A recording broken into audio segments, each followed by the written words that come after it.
आज 17 मई से अधिक मास प्रारंभ हुआ है जो 15 जून तक चलेगा।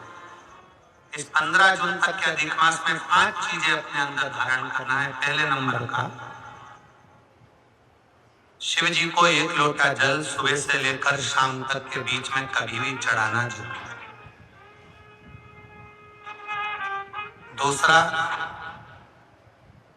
शंकर जी के मंदिर में या बेलपत्री के नीचे या तुलसी के क्यारे के पास में एक दीपक अवश्य लगाएं। चाहे सुबह लगाएं चाहे शाम को लगाएं, तुम्हारी मर्जी पड़े।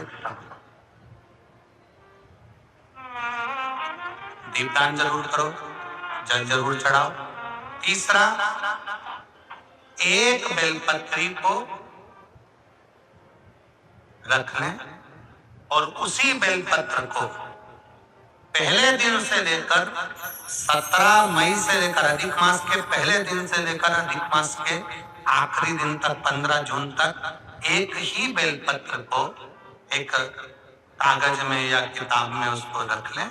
उसको रोज शिव जी को समर्पित करें। श्री शिवाय नमस्तुभ्यं बोलकर अपनी कामना करें। वापिस उठाकर उसको अपने किताब में रख लें। फिर कल वापिस समर्पित करें, फिर वापिस रख लें, फिर वापिस समर्पित करें। 1 महीना अधिक मास का, पुरुषोत्तम मास का यदि एक ही बेलपत्र को सर्वत्र चढ़ाया जाए, उसी बेलपत्र को बारंबार समर्पित करा जाए और उस बेलपत्र को अधिक मास पूर्ण होने के बाद फिर उसको जो आप मालपुआ दान करते हैं उस मालपुए के साथ अगर दान कर दें तो जिंदगी में कभी किसी के दरवाजे पर हाथ नहीं फैलाना पड़ेगा। भगवान इतनी बरकत आपको प्रदान करें, इतनी बरकत। एक बेलपत्र, वही बेलपत्र पहले दिन से चालू होती है। किसी भी शिवलिंग पर, चाहे पार्थिव पर चढ़ा लो, आप चाहें तो अपने, हम गुरुजी हम वहां पर नहीं है, हम कथा में रहते हैं, हम कथा सुनने जाते हैं, तो हम कहाँ चढ़ाएं? एक कंकर उठाओ, पार्थिव पे चढ़ाओ। पेड़ के नीचे पार्थिव बनाया, उसी पे चढ़ा के रख लो। फिर उसी को बेलपत्र को, उसी बेलपत्र को बारंबार पूरे अधिक मास के महीने में 1 महीने तक उसी बेलपत्र को चढ़ाना है, उसी को रखना है। फिर आखिरी दिन जो अधिक मास पूर्ण होगा उस दिन उस बेलपत्र को मालपुए पे रखकर शिव जी को चढ़ाकर लेके आना पहले, फिर मालपुए पे रखना और उसको रखकर फिर भगवान उस मालपुए को तुम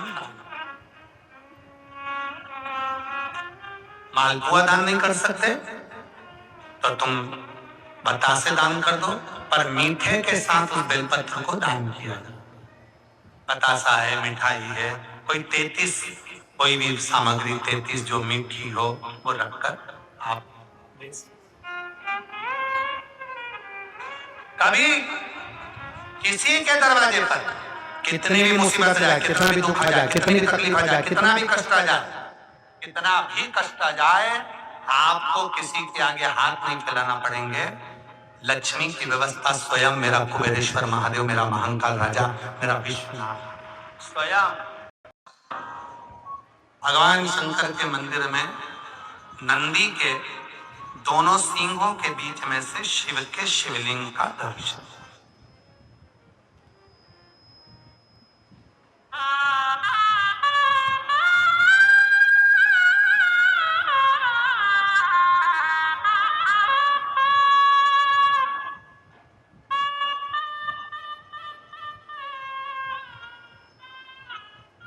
नंदी के जो सींग हैं उन सींग के मध्य में से भगवान शंकर का दर्शन।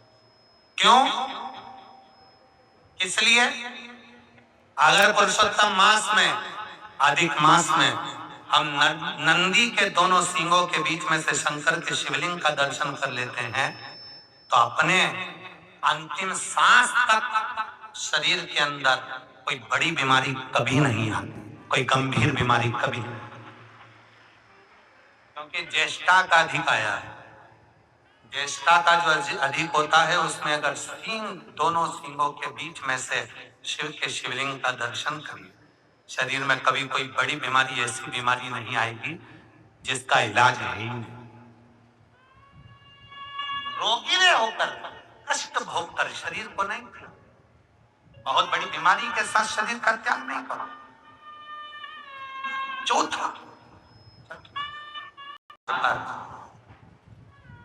भगवान शिव के मंदिर में, भगवान शंकर के मंदिर में या शिव कथा में या जहां हो वहां प्रदोष काल में, प्रदोष का समय, सूर्य डूबने का समय जब हो, उस समय पर 5 बार 7 बार या तो पंचाक्षर मंत्र नमः शिवाय या षडाक्षर मंत्र ओम नमः शिवाय या श्री शिवाय नमस्तुभ्यं का जप। 5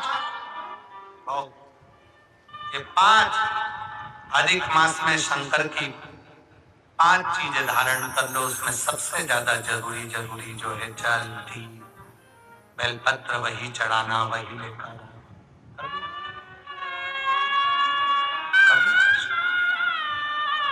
हाँ, यदि घर के बच्चे ज्यादा बीमार